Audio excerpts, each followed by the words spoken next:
Hello YouTube, I'm Rick Stivers with YoungMartin'sReels. You're going to see something here today that you can't find anywhere else on the internet, that I've been able to find anyway. And that was one of these Airex Spinster Model 5 Baki Brown reels with the rotor removed. Okay.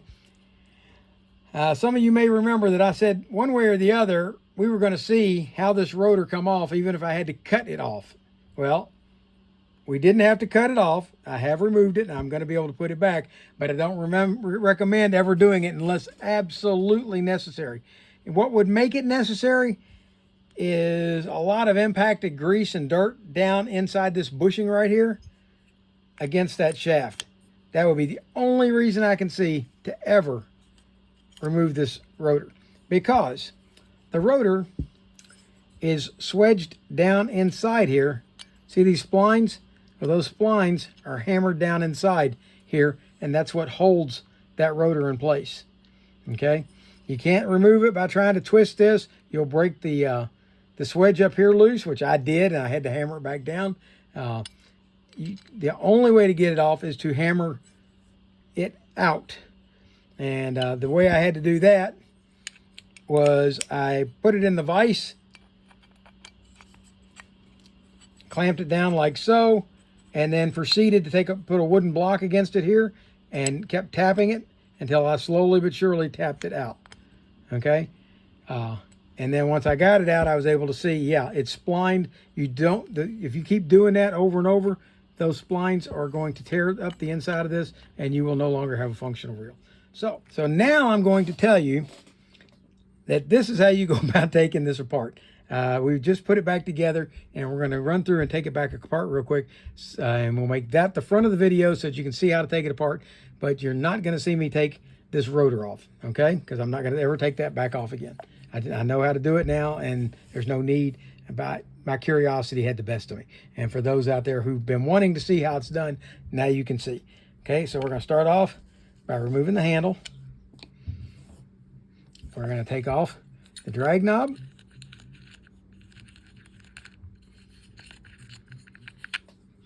And this is not going to want to pull off, but you can pull with a lot of force and it will pop off. Okay, let that off. You're just about at the disassembled portion of this. Okay, we're going to remove this screw, these 3 screws.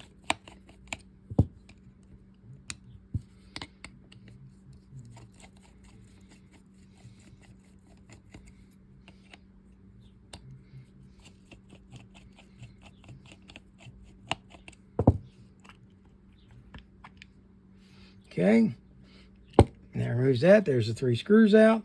There comes, let's set this to override, and we'll remove the main gear. That's got that out. And this is swedged in, so you can't take it out. So leave it alone. Okay, we're over to this point. The only thing left that you can take out is the axle shaft. So we're going to remove this post, this pin, this axle shaft, and then this post. Okay, and that's as far as you can take it, aside from taking, you know what, somebody's going to do it. I'm going to regret this, I'm afraid. But let's go ahead and do it. I didn't take this apart the first time. We're going to do it now. Okay, now we can see that the bail is just slightly sprung. This bail wire should fit right down flat up against here. So we're going to have to adjust that just a little bit. There's the tiniest little nut on here, and we're not going to mess with that portion of it, but we are going to go ahead and take this off if we can. And it doesn't want to. Let's try a larger screwdriver.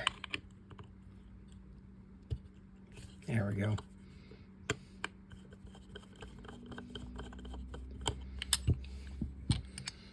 Okay, there it's out. Okay, I'm gonna regret it, I know. That's way too small even for that.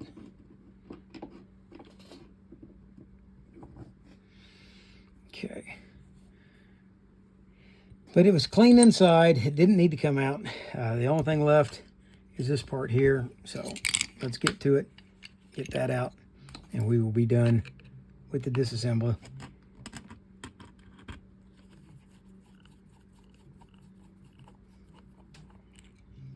Okay, let's take a look at how the spring is installed.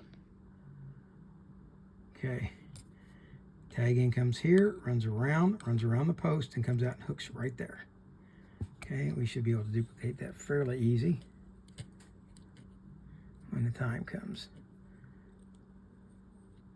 Okay, there we go, right out the side. There's our spring out.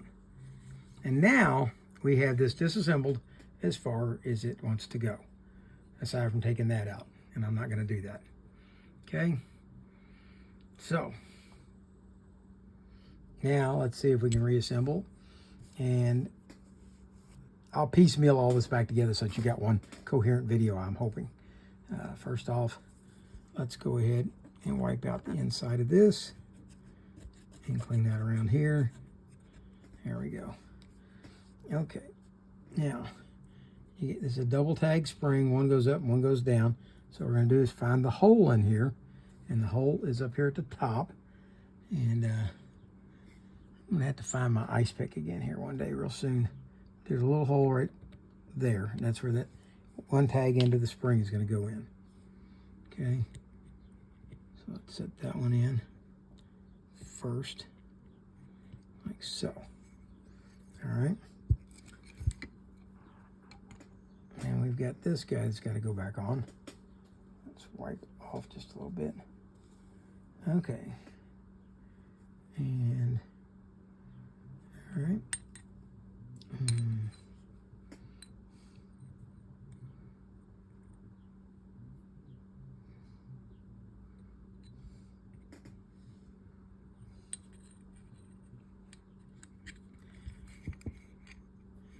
Okay, I think I'm going to have to take this little bitty nut off so that we can remove this nut and washer.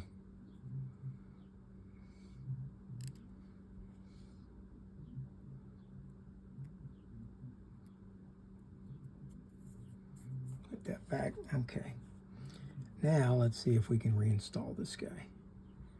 Okay. Well, it really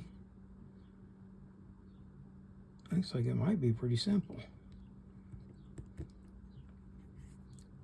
Looks like it might just go in. Gotta get it up around that, like so. And tighten down the screw.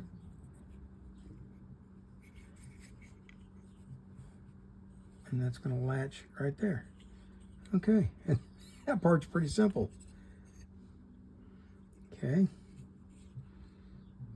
so far so good. Let's come back to this here slightly rusty spring and see if we can get him to go back on. It goes around there like that.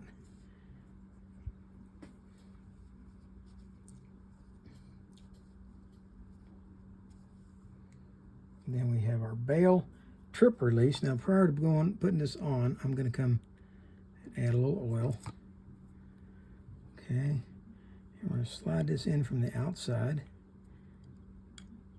like that, and then we want to get it to where it hooks onto the end of that spring like that, and then we want to bring it over and have it, nope, it's got to stay on there. So far it's not doing that. There we go, got to keep it on it.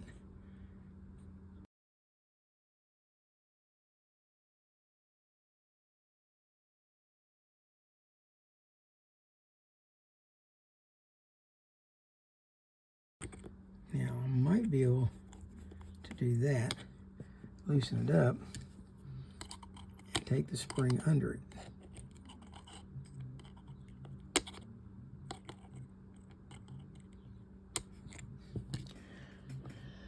Where's my spring hook? There we go.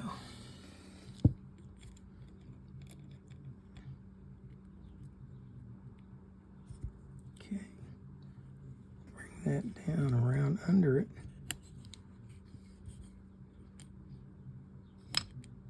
Like so.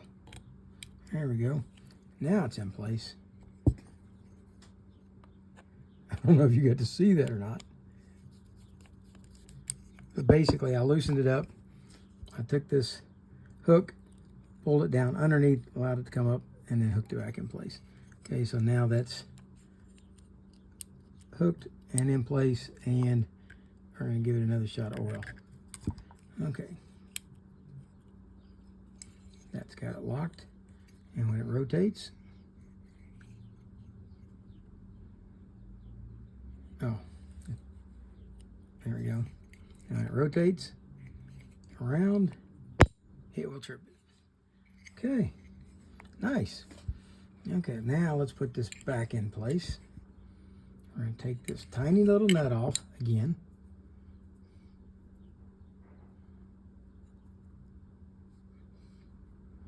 Along with this tiny little washer. And take this off. It looks like it's fine. So let's go ahead and put a drop of oil under it. Okay. Put that back in place. Slide that through. Put the tiny little washer back on.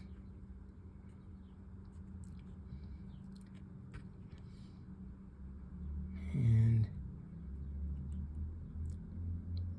put the tiny little nut.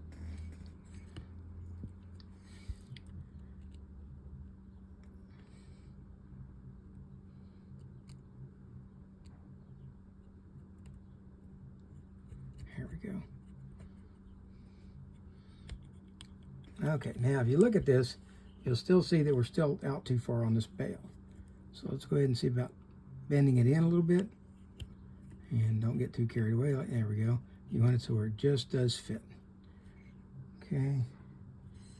And we will put this screw back in. And the wire goes through this little cutout on this washer.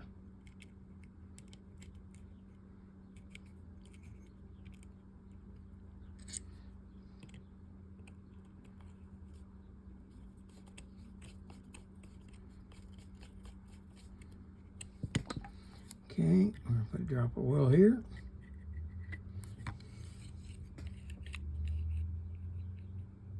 Okay, see it's flopping? It's because this nut isn't tight. So let's go ahead and tighten down the nut.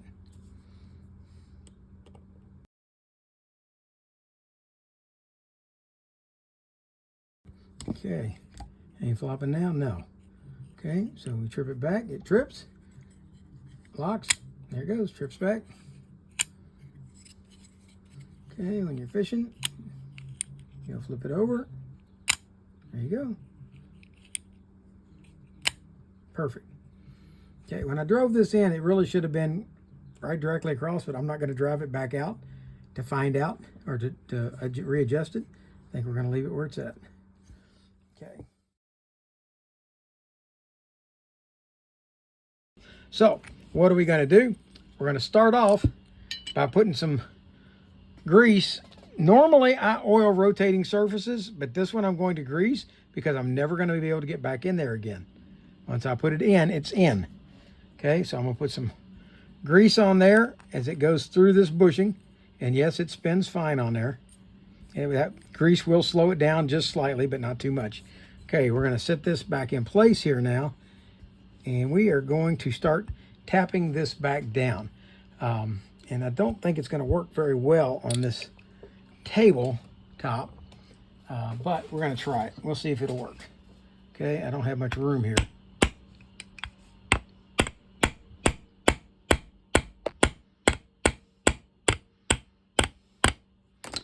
Okay.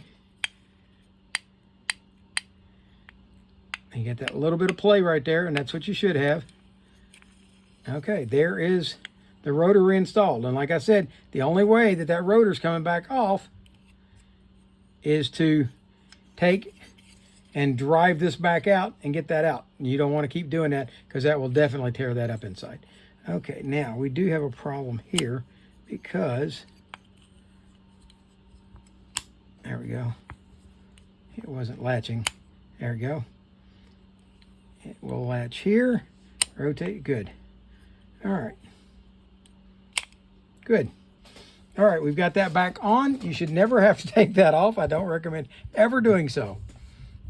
All right, the next thing that's going to go on, we're going to take this side case here, and we're going to install it, or sorry, the main gear, and install it in the side case. This is our anti-reverse right here. This is our anti-reverse override. We're going to flip it into override mode, and we're going to add some oil to it here and under here, like so. And I'm going to put a dab of grease right here where that override rides. Okay, with that done, we're going to come back and we're going to grease the gear itself.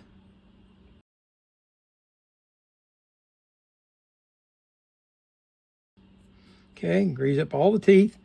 Then we're going to come back and put some grease in here, because we've got a sleeve that's going to ride inside there. See this brass sleeve right here? It's going to be riding inside that groove right there. Okay. Now we're going to add just a tad of grease back here to the cog, just to help keep from wearing off this anti-reverse dog. And then we're going to put grease on the crankshaft and slide that into the main gear. With that in place, we'll go ahead and install the handle.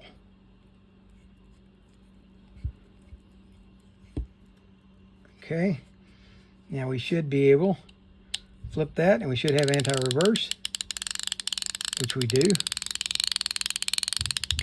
All right, set that over to the side. Now we're going to install our axle shaft, and we go to put that in. We're going to oil it.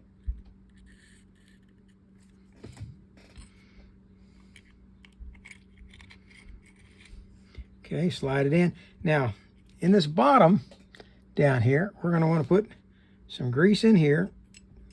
That's a little too much, but there we go.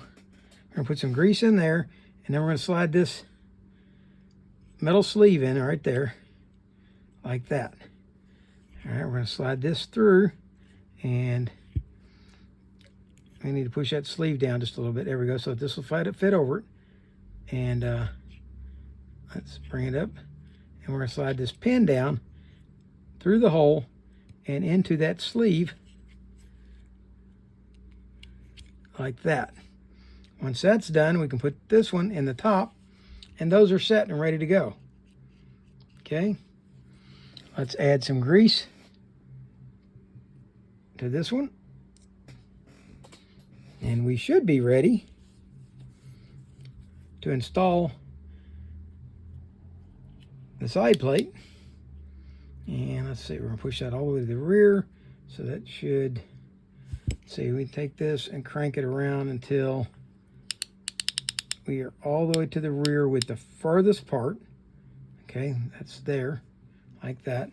And we should be able to set this in place, like that. And snap it in place. And if we've got it in place, yeah, there we go. It should oscillate up and down.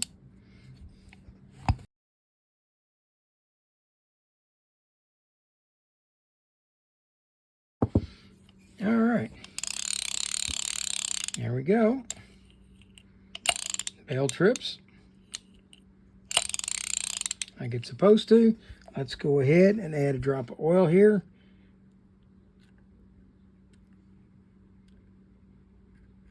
And I'm going to recommend that you not take this bail wire off because it is a really tight bail spring, and there's a good possibility that you can damage it by trying to remove it.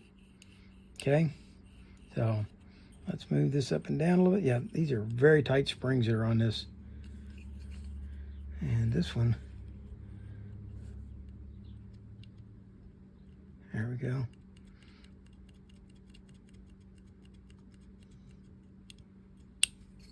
All right, there we go.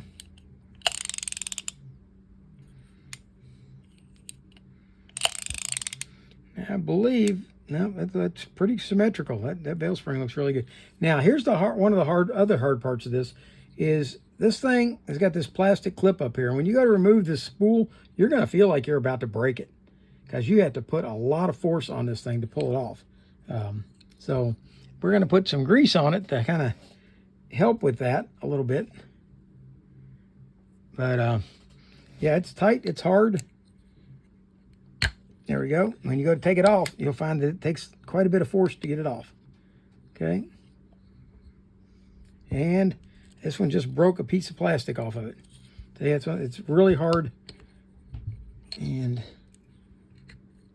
it still works fine. I think you could probably break half of them off and it would still work fine. But let's put the drag knob back on.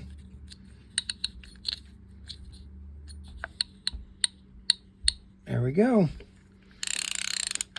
Now, if you want to know how to take it apart, it's basically the reverse of what I just did. But I'm going to go ahead and show you. As a matter of fact, we're going to bump this now to the beginning. So, there you have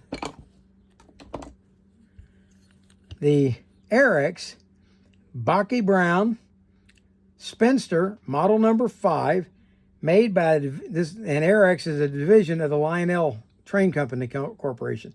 So the Lionel Corporation. You now know how to take this rotor off if you ever had to, and that you really don't want to ever do it. And but my curiosity absolutely had the best of me. I didn't care if I was going to have to cut it apart. I was going to find out, because I think I did the Larchmont reel, and I think I did another Baki Brown reel, and couldn't take the rotors off of them, and it just annoyed me to death because it just seemed like you ought to be able to take them off. There you go, ready to go. And I couldn't get all the old grease or stains out of it. I tried with several different things to clean it up, and that was as good as it wanted to clean. But I will say it's got a good quality paint job on it. The paint is not damaged at all hardly on this reel, and it looks like it's had a hard life. Anyway, I hope you liked the video. If you did, please hit the like button. If you didn't, hit the dislike button. If you'd like to see further videos like this, hit the subscribe button. I would love to grab some more subscribers out there. For now, that's Rick Stivers with Young Martin's Reels, signing out.